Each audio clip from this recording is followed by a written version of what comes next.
সুরধনির কিনারা আচ্ছা সোনার নুপুর দিয়া পায় তাই নাকি নাচে না গরি গো সুন্দর গৌরঙ্গরা ওই সুরধনির কিনারায় সোনার উপর দিয়া পায় নাচে না করে গো সুন্দর গৌরঙ্গরা ওই সুরধনির কিনারায় সোনার উপর দিয়া পায় নাচে না গরি গো সুন্দর গৌরঙ্গরা আহা সুন্দর গৌরঙ্গরায় নগরে গো সুন্দর গৌরঙ্গরায় ওই না সুরধনির কিনারায় সোনার উপর দিয়া পায় নাচে না করে গো সুন্দর গৌরঙ্গরা হরি বল নিতাই গৌর হরি বল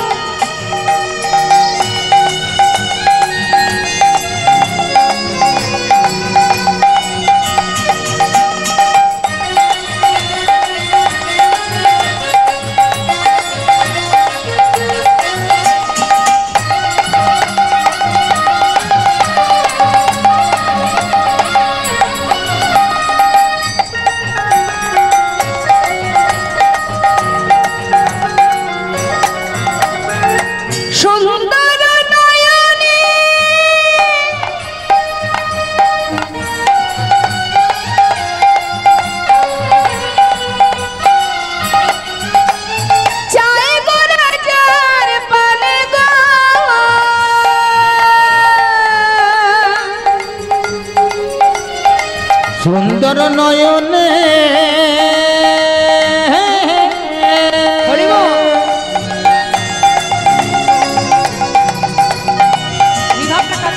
ওই না চাই গো রাজা পানে গো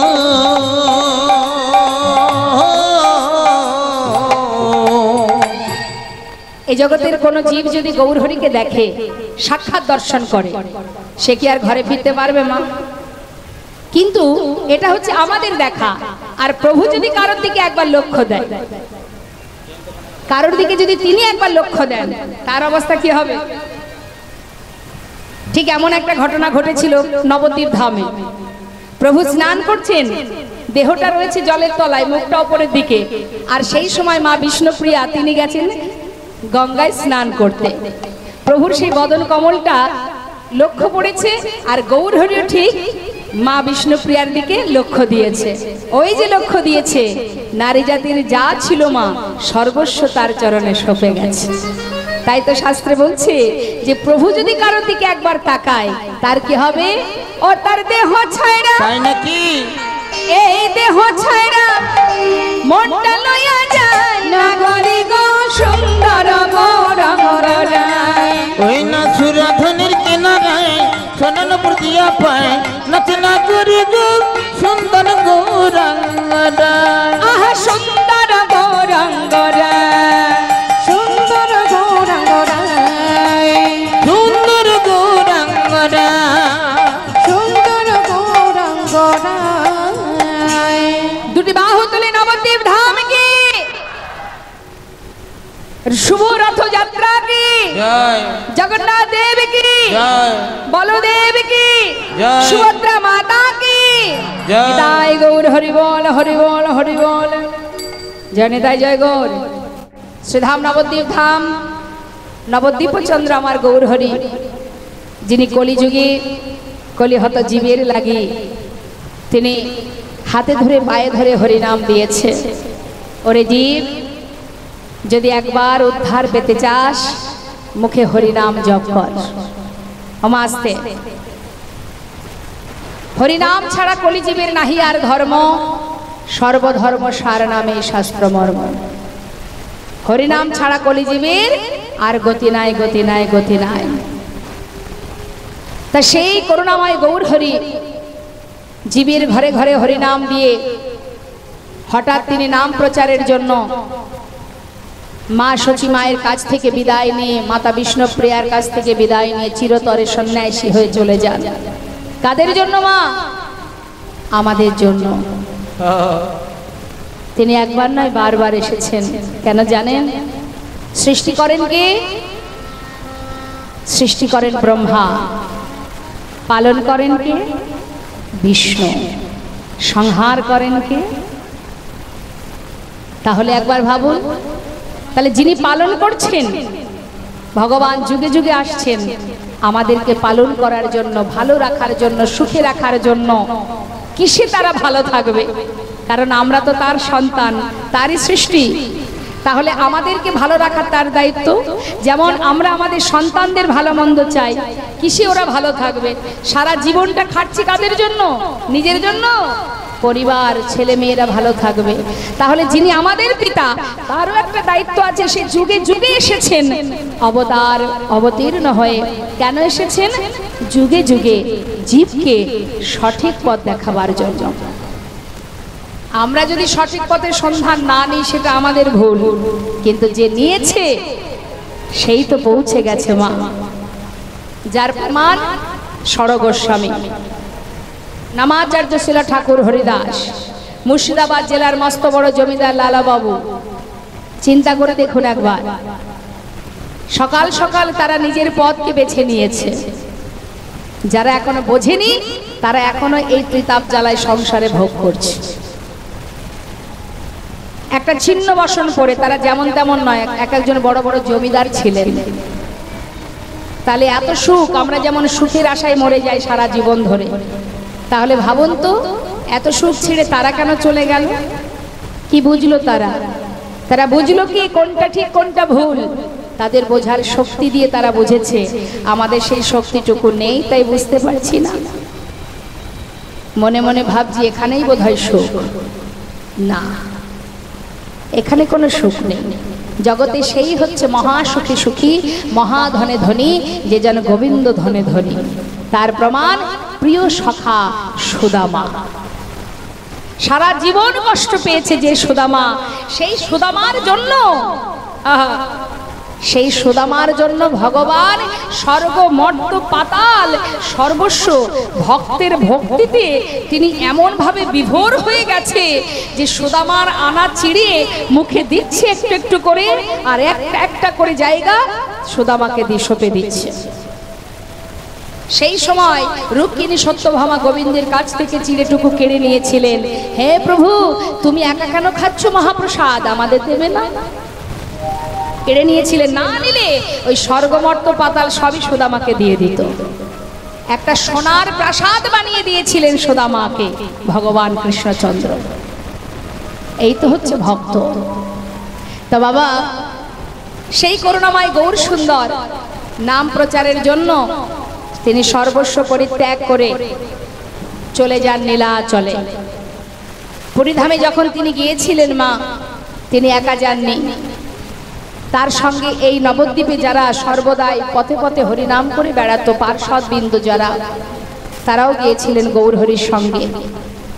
সবাইকে নিয়ে প্রভু আমার ওই নীলাচলে জগন্নাথ মন্দিরের সামনে একটি গরুর স্তম্ভ আছে। যে গরুর স্তম্ভটাকে জড়িয়ে ধরলে সেই সোজা জগন্নাথকে দর্শন করা যায়। তা সেই গরুর স্তম্ভটা ধরে প্রভু জগন্নাথ দেখছে। একবার চিন্তা করুন, ভিতরে আছেন যিনি বসে তিনিও জগন্নাথ, আর বাইরে যিনি দাঁড়িয়ে দর্শন করছেন তিনিও জগন্নাথ। কেন বলুন তো? আপনি আচুরি ধর্ম জীবকে শেখায়। নিজে কেন এসেছেন এই জগতে? এই কলিতে তিনি ভক্তরূপে এসেছেন। কেন এসেছেন? নিজে মুখে কৃষ্ণ কৃষ্ণ বলবেন। আর 18 বছর ছিলেন পুরীধামে, তার মধ্যে তিনি একটা জিনিস আস্বাদন করছেন। কি সেই আস্বাদন? নাম প্রচার তো করেছেন, কিন্তু 18 বছর তিনি পুরীধামে ছিলেন। কেন জানেন বাবা? রাধারানী গোবিন্দকে কেমন করে ভালোবাসতো, সেই ভালোবাসাটা কেমন সেটা রাধারানীর প্রেমের রস আস্বাদনের জন্য তিনি নিজে রাধা সেজে গোপী ভাবে জগন্নাথকে, জগন্নাথ স্বামী নয়ন পথগামী ভবতো মে, অর্থাৎ সর্বদাই যেন আমি তোমায় দেখতে পাই। কতটা ভালোবাসতেন! ঠিক রাধারানী যেমন গোবিন্দকে ভালোবাসতেন, ঠিক যেভাবে ভালোবাসতেন পুরীধামে মহাপ্রভু জগন্নাথকে সেইভাবে ভালোবাসতেন। আর জগৎজীবকে বোঝাতেন, ভালো যদি বাসতে হয় তোরা আমার কাছে শিখে নে। কিভাবে ভালোবাসতে হবে। তাই সেই জগন্নাথকে দর্শন করছেন আমার গোবিন্দ, আহা গৌর হরি, সেই গরুর স্তম্ভটা জড়িয়ে ধরে দর্শন করছে। ভক্তগণকে বলছে, ভক্ত নীলাচলে এসেছো, জগন্নাথ দর্শন হয়েছে? হ্যাঁ প্রভু। একবার বলো দেখি আমার সঙ্গে, কি বলবো প্রভু? বলো সবাই, প্রভাত সময় হলো,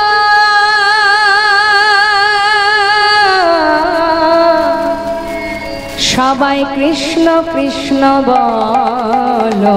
ওই না প্রভাত সময় হলো, কৃষ্ণ কৃষ্ণ বলো। কৃষ্ণ ভজ কৃষ্ণ চিন্ত, কৃষ্ণ নাম করসা, নাম বিনা কলি জীবে গতি নাহিয়া।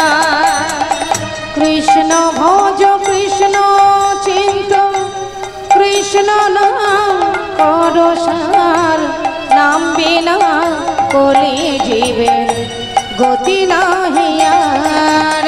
হোগ জিনা সেই কৃষ্ণ ভজনিষ্ঠা করি, নামের সহিতে আছে আপনি সে হরে। নাম ভজ নাম চিন্ত, নাম করসার। হরি বল হরি বল হরি বল হরি বল।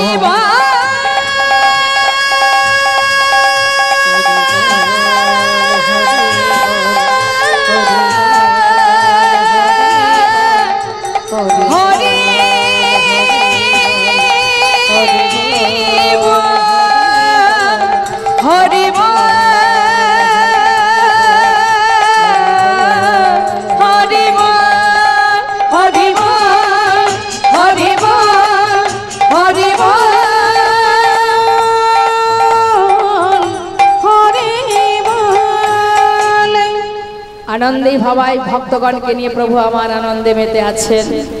হঠাৎ তিনি অন্তরে জানতে পারলেন এক ভক্ত দূরে দাঁড়িয়ে আছে, সবাইকে নিয়ে আনন্দ করছে মা। হঠাৎ তিনি অন্তরে জানলেন এক ভক্ত দূরে দাঁড়িয়ে। এই তো হচ্ছে অন্তর্যামী, যিনি অন্তরের খবর রাখে। তোমার মধ্যে কি চলছে বা না চলছে আমরা না জানতে পারি, যিনি এখানে বসে আছেন তার কিছু জানতে বাদ থাকে না। তাই অন্তর্যামী যখনই অন্তরে জানতে পারলেন যে দূরে দাঁড়িয়ে এক ভক্ত কাঁদছে, আপনি যদি গোবিন্দচরণ পাওয়ার জন্য কাঁদেন, আপনার অন্তরের যে বাসনা জগতের কেউ না জানলেও সে জানতে পারে মা। কিন্তু চাওয়াটা সঠিক হতে হবে। ভগবানের কাছে এমন কিছু চাইবেন না যে চাওয়াতে আমার মধ্যে অহংকার আসে। এমন কিছু চান যে চাওয়াতে জীবনে মানব দেহ পেয়ে হরি বলা তো হলো না, এতটুকু যদি প্রভুর কৃপা থাকে পাই, অন্তত পক্ষে এই জন্মের হাজার অপরাধ দূরীভূত করে যদি তার চরণে পৌঁছাতে পারি। কৃপা করো প্রভু। আমরা সবাই অবুঝ, ভজন জানি না, সাধনে জানি না, তুমি তো করুণাময়। তুমি পতিত জীবকে উদ্ধার করেছো বলেই তোমার নাম পতিত পাবন। আমার মতো পতিতকে, আমার মতো পাষণ্ডকে কৃপা করে তোমার চরণে তুমি ঠাঁই দাও। পেয়েছি সাধের মানব জনম, কিন্তু তোমায় ভালোবাসতে পারলাম না। মনুষ্যকুলে জন্ম পাই বা না পাই, অন্তত তোমার চরণে তুমি আমায় ঠাঁই দিও প্রভু। ভগবানকে পাওয়ার জন্য অর্থ প্রয়োজন নেই মা, কারণ এই বিশ্ব ব্রহ্মাণ্ড তারই সৃষ্টি। তাকে আমরা কি দিয়ে ভোলাবো? আমার তো কিছু নেই যে সেটা দিয়ে তাকে ভোলানো যায়। তাকে বশ করতে গেলে, তাকে নিজের করে পেতে গেলে, তাকে ধরে রাখতে গেলে একটাই উপায়, সেটা হচ্ছে দুফোঁটা চোখের জল। কারণ গোবিন্দ সব সহ্য করতে পারে, ভক্ত যদি তার জন্য কাঁদে তিনি সইতে পারেন না। হরিবল হরিবল। কোন ভক্ত যদি দুফোঁটা বাড়ি পরিশোধ করে,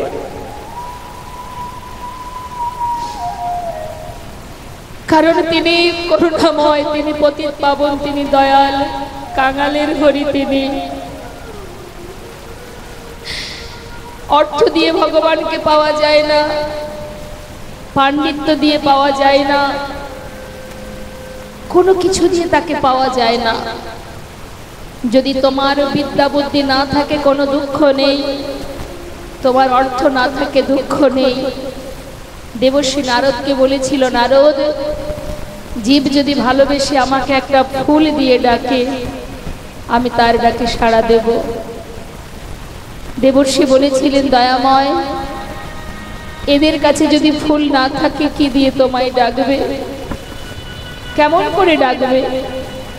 প্রভু বললেন, যদি তুলসী পাতা দিয়েও আমাকে স্মরণ করে আমি সাড়া দেব। যদি তুলসী পাতাও তাদের কাছে না থাকে, প্রভু বললেন, বেশ, তাহলে যদি একটু গঙ্গার জল দিয়ে আমাকে স্মরণ করে। দয়াময়, যদি গঙ্গার জল জীবের কাছে না থাকে, প্রভু মৃদু হেসে বললেন, তাতে আর দুঃখ কেন?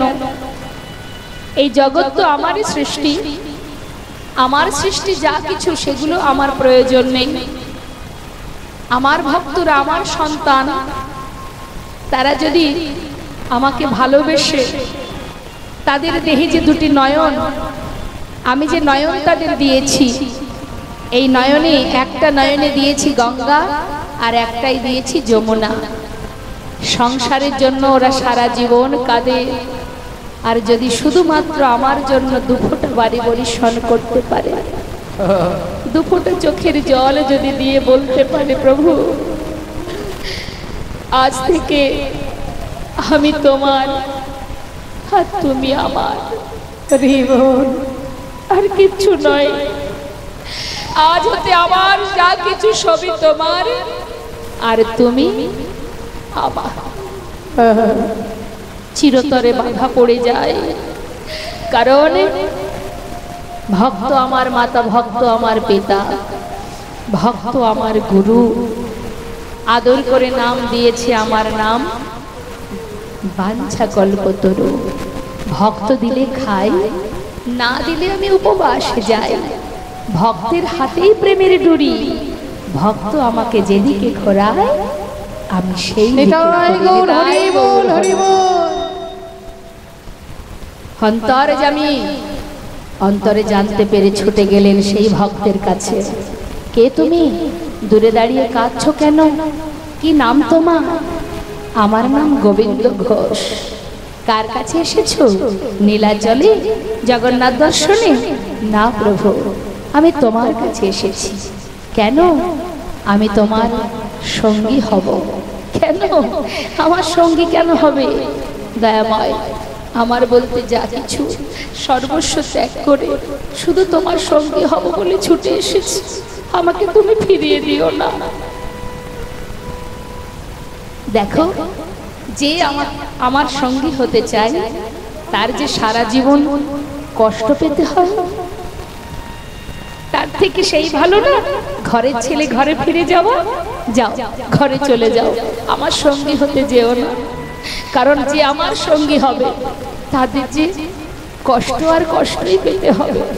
দয়াময়, তোমার সঙ্গী হব এটাই আমার কাছে বড় কথা। তাতে কষ্ট আসুক সুখ আসুক, আমার তাতে কোনো দুঃখ নেই। এটা হচ্ছে ভক্তের চাওয়া। তুমি যেমন ডাকবে আমি তাতেই শান্তি। শুধু তোমার কাছে বাসনা, যেন তোমার চরণ থেকে আমাকে দূরে রেখো না, তোমার কাছে রেখে দাও। যেই না সঙ্গী করে নিয়েছে মা, সেই থেকে শুরু হয়ে গেল পরীক্ষা। পদে পদে ভক্তকে ভগবান একবার নয় বারবার পরীক্ষায় রাখেন। কেন? দেখি তো ভক্ত আমাকে কতটা ভালোবাসে, পরীক্ষা করে। পরীক্ষায় এবার গোবিন্দ ঘোষ একটার পর একটা পরীক্ষা দিতে শুরু করলেন। গোবিন্দ, বলো প্রভু, নীলাচলে এসেছো, জগন্নাথকে দর্শন করেছো? দয়াময়, তুমি কার কথা বলছো? ওই তো মন্দিরে যে আছে জগন্নাথ। তুমি যার কথা বলছো সে তো চলতে পারে না, কিন্তু আজ আমি যাকে দর্শন করছি প্রভু, সে তো সাক্ষাৎ চলতে পারে, কথা বলতে পারে। গৌরহরি কিন্তু কথাটা শুনলেন মা, কারণ উদ্দেশ্য করে বলেছে কাকে? গৌরহরিকে। কিন্তু গৌরহরি বুঝেও না বোঝার ভান করলেন।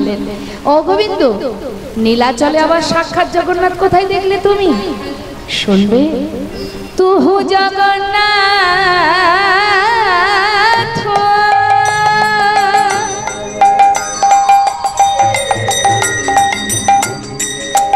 ও গদয়া,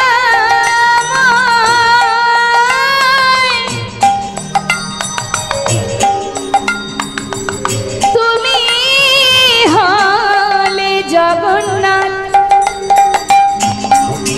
তুমি হলে, তুমি আমার মাধব। হে কি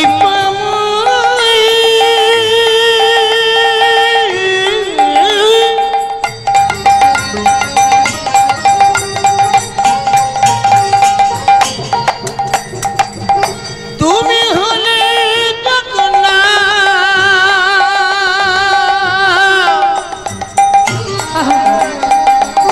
তুমি হলে আমার মাধব। তুহু জগন্নাথ এ জগতে কাহায় আসে, জগ বহি নাহি মোয় ছায় মাধব। বহু তুমি নতি করু তোই হে মাধব। আমি ওই চরণে সব সপে, আমি ওই চরণে সবে সপেছি। প্রভু আমা বলতে কিছু রাখি নাই গো, আমি ওই চরণে সব সপেছি। আমা বলতে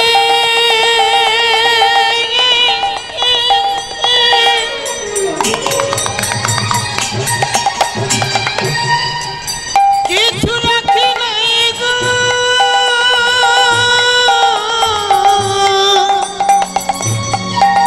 তোমার ওই চরণে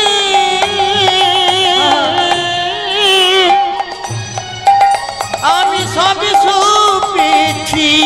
ও গো গৌরী, তোমা হলামি বলে ওই চরণে সবে সপেছি। তাই মোর হরি বল, হরি বল। ওই চরণে সবই গৌর তোমার হলামি বলে, ওই চরণে সব সপেছি। গৌর তোমার হলামি বলে, ওই চরণে সব সপেছি। দে তুলসী তিল এ দেহ সমর পিল, দয়া যেন না ছোড়ো মোর হে মাধব। দয়া করো প্রভু, যেন আমায় তুমি ছেড়ো না, আমি তোমায় ছেড়ে থাকতে চাই না।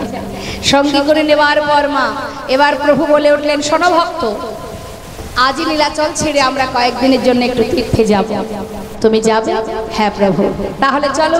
ভক্তগণকে নিয়ে প্রভু আমার যাত্রা করলেন। নীলাচল ছেড়ে যাচ্ছে মা, নানা তীর্থ ভ্রমণ করবেন। এখন যাত্রা করেছে যখন, পশ্চাতে অগণিত ভক্তগণ আসছে, তো প্রভু বলছে, শোনো, এইভাবে গেলে তো হবে না, তীর্থে যেতে গেলে মুখে নাম করতে করতে যেতে হয়। তা তোমরা সবাই মিলে আমার সাথে কৃষ্ণ নাম গাইতে গাইতে চলো। ভক্তগণ বলে উঠলেন, ন প্রভু, কৃষ্ণ নাম আমরা গাইব না। কৃষ্ণ নাম আমরা কেন গাইব? কৃষ্ণ নাম তুমি করো।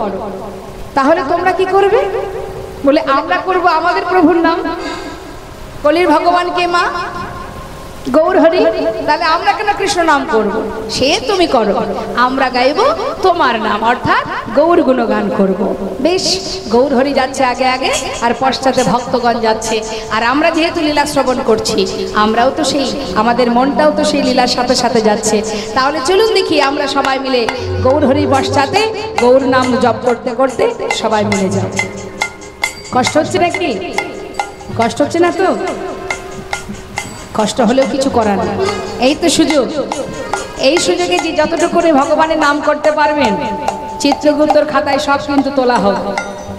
সেখানে গিয়ে যখন বিচার সবাই বিচার হবে, তখন বলতে তো পারবেন দুবাহু তুলে হরিবাসরে হরি নাম কীর্তন করেছিলাম। কিছু তো করতে হবে, খালি হাতে তো যাওয়া যাবে না। তুলুন দেখি সবাই মিলে হাত। গৌর হরি বল, গৌর হরি বল, হরি বল বলো গৌর হরি বল, গৌর হরি বল, গৌর হরি বল, গৌর হরি বল বলো গৌর হরি বল, একবার গৌর হরি বল, হরি হরি বল, গৌর হরি বল হরি হরি, একবার গৌর হরি বল, হরি হরি বল, গৌর হরি বল হরি হরি, একবার গৌর হরি বল, গৌর হরি বল, গৌর হরি বল বলো গৌর হরি বল, একবার গৌর হরি বল, গৌর হরি বল, গৌর হরি বল হরি হরি, একবার গৌর হরি বল, হরি হরি বল, গৌর হরি বল হরি হরি, একবার গৌর হরি বল, গৌর হরি বল, হরি বল বলো গৌর হরি বল, গৌর হরি বল, গৌর হরি বল। হরি বল, হরি বল। সমস্ত ভক্তগণ গৌর হরি পাঁচু পাঁচু যাচ্ছে, গৌর নাম গাইতে গাইতে, আর গৌর হরি কৃষ্ণ বলতে বলতে যাচ্ছে। বেশ কিছুটা পথ যাবার পর ভক্তরা দেখছে হায় হায় কপাল, প্রভু তো অনেক দূরে এগিয়ে গেল। এবার যদি তিনি আগে আগে যায়, আমরা তো ঠিকঠাক পথ ঘাট চিনি না, যদি পথ ভুল হয়ে যায়।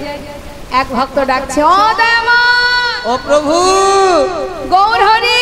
গৌর হরি, যেই না ডাক দিয়েছে, গৌর হরির সঙ্গে সঙ্গে ভক্তদের দিকে লক্ষ্য করে দাঁড়িয়ে পড়লেন। ডাকছে যে, তার মানে এই জায়গা থেকে আমাদের একটা জিনিস বোঝার আছে মা, ভক্তরা ডেকেছে বলে প্রভু অপেক্ষা করছে। তাহলে এটা তো মানতে হবে যে ভগবান ভক্তের জন্য অপেক্ষা করে, তবে তেমন ভক্ত হতে হবে না, তবেই তো তিনি অপেক্ষা করবে। শুধু অপেক্ষা নয়, সে ছুটে আসবে ভক্তের কাছে, যদি তুমি সঠিকভাবে ভালোবাসতে পারো।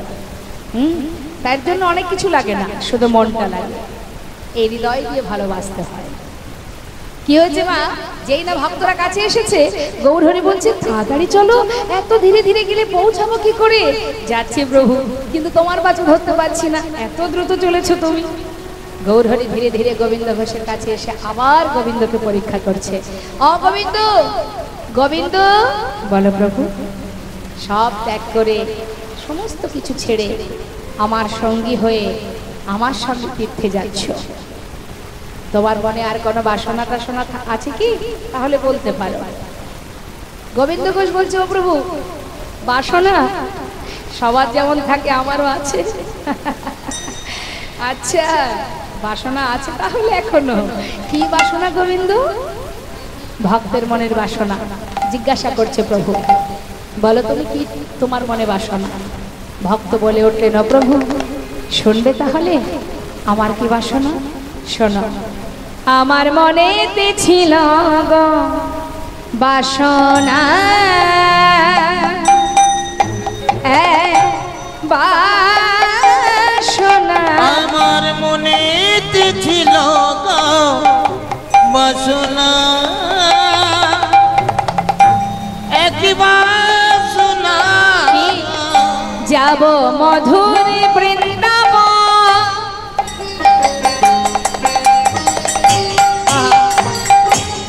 পাব যুগল দর্শন, যাব মধুর বৃন্দাবন, পাব যুগল দর্শন। কি বাসনা মা? আমরা ভগবানের কাছে কি চাই? ভগবানের চরণে ফুল দিয়ে, তুলসী দিয়ে, দুফোঁটা মানে দুটো বাতাসা বা নকুল দানা দিয়ে কি বলি? সুখে রাখো, ভালো রাখো, ছেলে মেয়েকে ভালো রাখো। ওপরে ছাদটা এখনো হয়নি প্রভু, এবছর যেন ছাদটা দিতে পারি।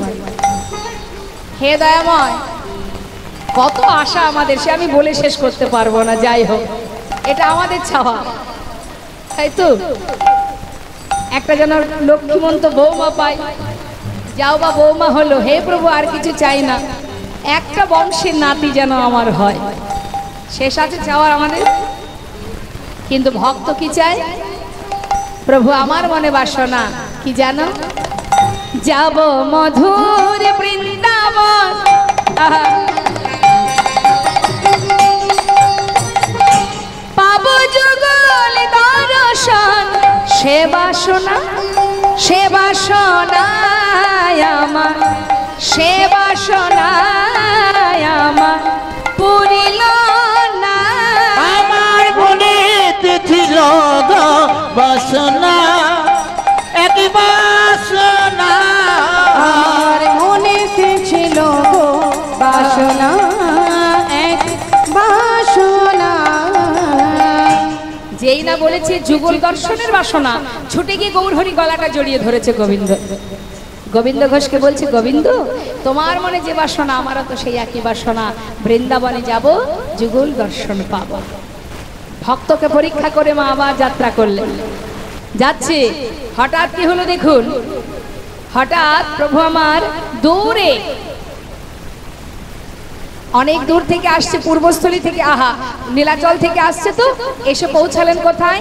নানা গ্রামে ঘুরি গড়া, আইলা পূর্বস্থলে, নানা গ্রামে ঘুরি গোরা, আইলা পূর্বস্থলে। দেখো না নানা গ্রাম, ওই নানা গ্রামে ঘুরে করা আইলা পূর্বস্থলে। ও গোবিন্দ, এটা কোথায় বলো তো? পূর্বস্থলী। মা পূর্বস্থলী কোথায় জানে? বলে দিচ্ছি। পূর্বস্থলী জায়গাটা হচ্ছে, আপনি যদি নবদ্বীপ থেকে কাটোয়ার দিকে যান, নবদ্বীপের পরেই পূর্বস্থলী। তাহলে প্রভুরা এসেছে কোথা থেকে? নীলাচল থেকে। এসে পৌঁছালো কোথায়? নদিয়ার পাশে, নবদ্বীপের পাশে পূর্বস্থলী বলে একটি জায়গা। সেই পূর্বস্থলীতে গৌরহরি যেই না এসেছে, ভক্তগণ সবাই মিলে একটু একটু করে একে একে একে একে করতে করতে গোটা নদিয়াবাসী খবর পেয়ে গেছে যে নদিয়ার চাঁদ গৌরহরি তিনি পূর্বস্থলীতে এসেছেন। খবর পাওয়া মাত্রই ভক্তরা কি আর ঘরে থাকবে গো? মনের আনন্দে সবাই গৌর দর্শনে যাচ্ছে। হ্যাঁ, ভক্তগণে সবে মিলে হরি হরি বলে, ভক্তগণ সবে মিলে হরি হরি বলে, ভক্তগণে সবে মিলে হরি হরি বলে, আনন্দ আর ধরে না রে, তাদের আনন্দ আর ধরে না রে, আনন্দ আর ধরে না রে, নানা আনন্দ আর ধরে না রে, গৌর বদন হেরবে বলে আনন্দ আর ধরে না রে, গৌর মদন হেরবে বলে, সবাই হরি হরি হরি বলে, গৌর মদন হেরবে বলে, সবাই হরি হরি হরি বলে, গৌর মদন হেরবে বলে, সবাই হরি হরি হরি বলে, আনন্দ আর ধরে না রে, ভক্তগণে সবে মিলে হরি হরি বলে, ভক্তগণ সবে মিলে হরি হরি বলে।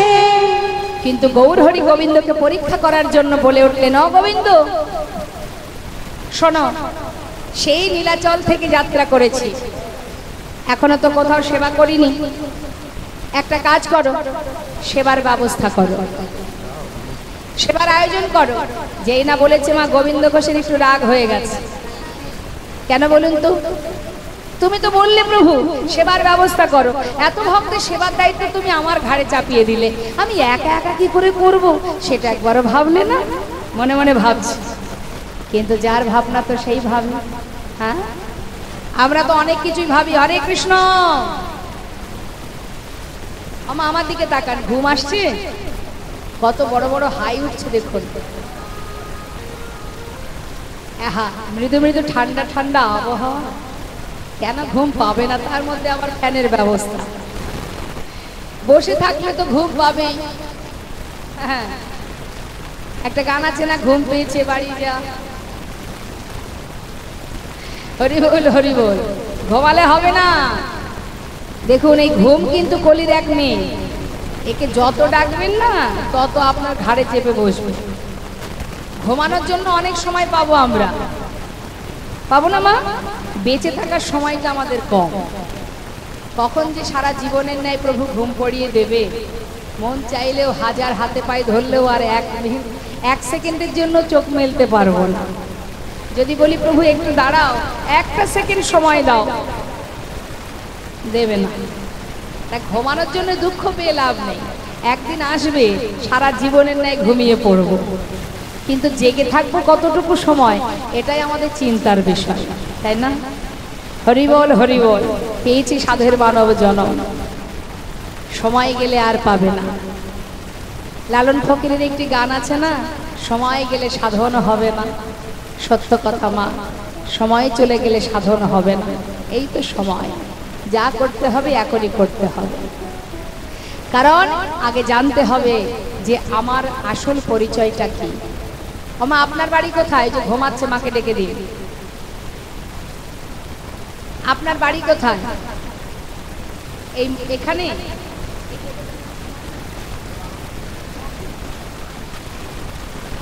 এখানে আপনার বাড়ি?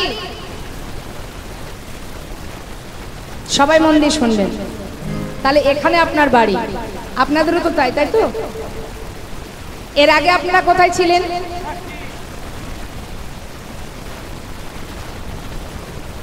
কোথায় ছিলেন? বাপের বাড়ি, বেশ। তার আগে কোথায় ছিলেন? উপরে। উপরে কোথায় ছিলেন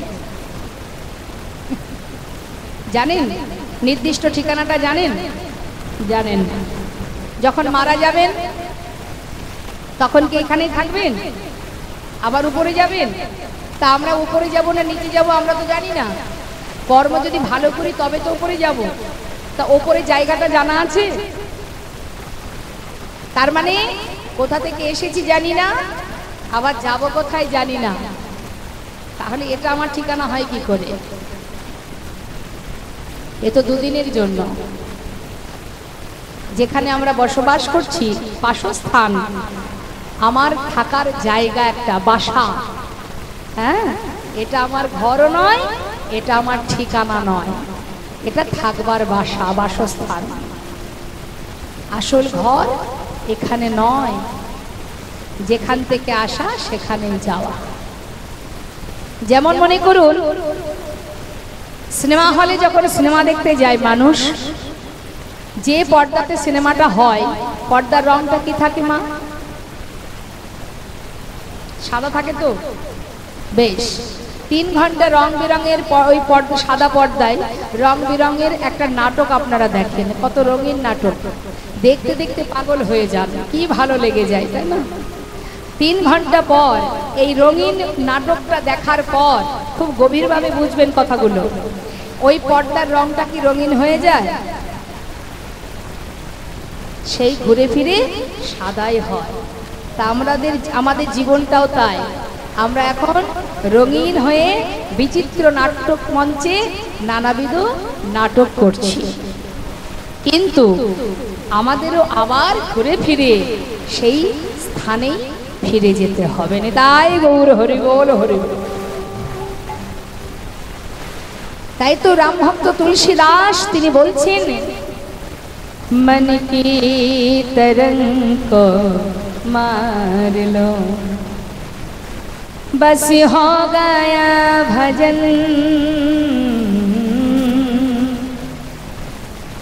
मन की तरंग को मार लो। मन की तरंग को मार लो, मनटाকে স্থির করো, बस हो गया भजन। आदत बुरी सुधार लो, बस हो गया भजन। যত আছে মনের মধ্যে নোংরা চিন্তা, খারাপ চিন্তা, দুশ্চিন্তা, এগুলোকে দূরভূত করো, শুধরে নাও, बस होता है भजन। आए हो तुम कहाँ से और जाओगे कहाँ, इतना दिल विचार लो, बस हो गया भजन। কোথা থেকে এসেছি, কোথায় যাব, এটা যদি একবার ভাবো, बस हो गया भजन। তোমার ভজনের পথ পরিষ্কার। জগতে যা কিছু আছে সবই মিথ্যা, সবই রয়ে যাবে, দেহটাও পড়ে থাকবে, শুধু আমি চলে যাব, আর কেউ থাকবে না আমার সাথে। সময়ের সাথে সাথে জীবনের আয়ুরবি পশ্চিম দিকে ঢলে পড়বে, আর যখন ঢলে পড়বে তখন আমাদেরকে আপন গন্তব্যস্থলে ফিরতে হবে। তাই তো বৈষ্ণব মহাজন বললেন, ওরে জীব, এখনো সময় আছে, কে আপন কে পর একবার বুঝে নাও। কিছু থাকবে না, তার একটা সুন্দর গান আপনাদের শোনাবো। কি বলছি? এই সুন্দর পৃথিবীতে ছেড়ে যখন আমাদের যেতে হবে, মা কি যাবে আমাদের সঙ্গে? কিছুই যাবে না। তাহলে এবার শুনুন কি বলছে।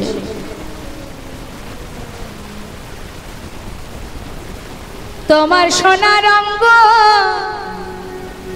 হবে ভঙ্গরে,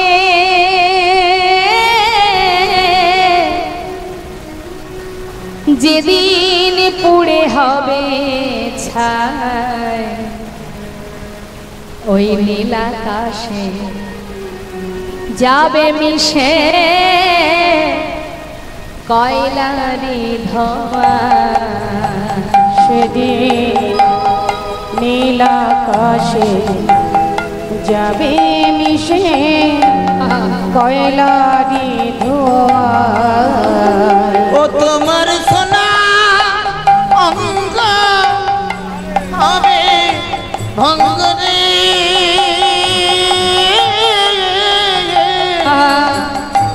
যেদিন পুরে হবে ছাই, নীল আকাশে যাবে মিশে কয়লার ধোঁয়ায়, সেদিন নীল আকাশে যাবে মিশে কয়লার ধোঁয়ায়। জ্বালবে আগুন খুঁচে খুঁচে, মারবে বাড়ি হাড়ের পিঠে গো। জ্বালবে আগুন খুঁজে খুঁজে, ওই মারবে বাড়ি হাড়ের পিঠে রে। সেদিন পিঠের চামড়া যাবে ফেটে গো।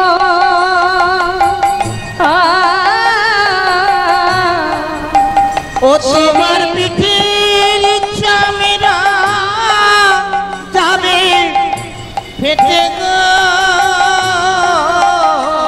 সেদিন হাত বুলাবে কে আর গায়, নীল আকাশে যাবে মিশে কয়লারি ধোঁয়া। সেদিন নীল আকাশে যাবে মিশে কয়লার ধোঁয়ায়। স্ত্রী পুত্র পুকুর ঘাটে স্নান করিয়া ফিরবে ঘরে গো। তোমার স্ত্রী পুত্র ওই পুকুর ঘাটে স্নান করিয়া ফিরবে ঘরে গো। যখন কোনো জীবকে দাহ করা হয়, দেখবেন শ্মশানে যখন শ্মশান থেকে উঠে আসে তখন কি বলে, ওই দিকে যেন আর একবারও তাকাস না, ওই দিকে আর দেখবে না। একবার যদি ঘাটের থেকে ওঠো, পিছন দিকে আর তাকাতে নেই। তাহলে চিরতরে যাকে রেখে এলাম, যে সারা জীবন আমাদের সুখের চিন্তা করতে গিয়ে নিজের সুখের কথা একবারও ভাবলো না, তাকে যখন শ্মশানে রেখে চলে এলাম, আমার গুরুজনরা কি বললেন, ওই দিকে আর তাকিও না। চলে এলাম স্ত্রী পুত্র পুকুর ঘাটে স্নান করিয়া ফিরবে ঘরে গো। ও তারা দুদিন পরে ভুলে যাবে গো।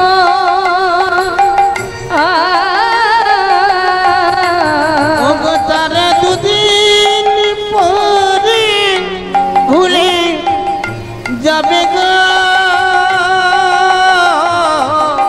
এই বিশ্ব দুনিয়ায় নীল আকাশে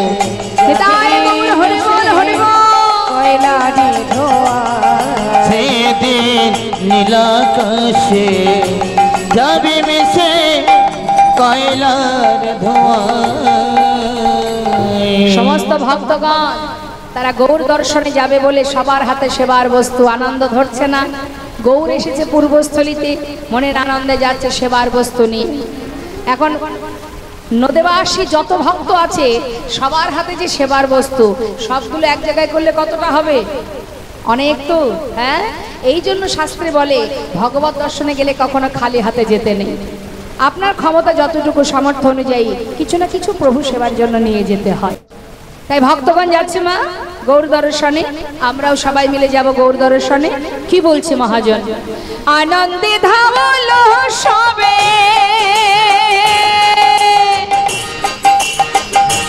ওই না, আনন্দে ধাবলো সবে গৌরাঙ্গ দেখিতে গো, গৌরাঙ্গ দেখিতে ওই না আনন্দে থামলো আমার গৌরাঙ্গ দেখিতে গো, গৌরাঙ্গ দেখিতে।